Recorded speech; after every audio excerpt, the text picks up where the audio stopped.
The Customs and Excise Department is responsible for the enforcement for policies, tariffs, and even certification to ensure that there is swift and smooth movement of trade, travel, and transport at our border points. As the World Customs Day 2019 is celebrated, the emphasis is to ensure that our borders are smart to accommodate all this traffic through easy and secure processes. SMART, an acronym for secure, measurable, automated, risk management based, and technology driven. Therese Martinez explains. We must be able to find approaches that will allow that to happen, for it to bring about low cost to traders, and for us to be able to facilitate trade.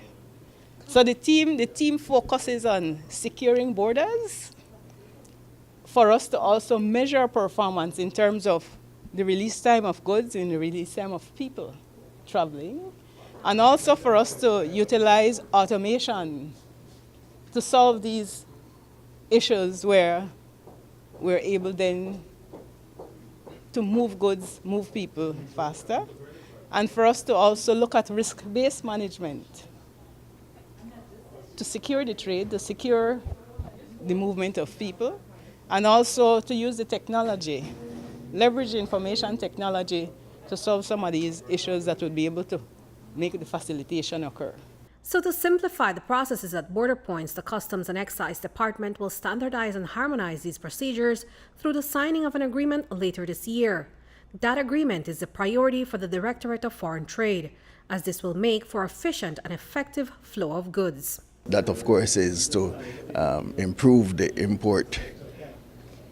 import-export process through the clearance and release process by improving efficiency, through the documentary process, through transparency, improved transparency for the private sector and others, and of course to deal with more easier procedures for goods to transit the country.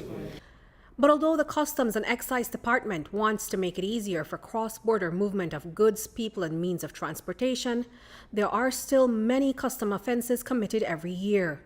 The issue of contraband still persists, and it's a growing problem, particularly in northern Belize. Persons who live in communities along the river find it easier and cheaper to go across the border by boat to smuggle in goods to use and to resell. It is an illegal practice that results in a loss of revenues for government.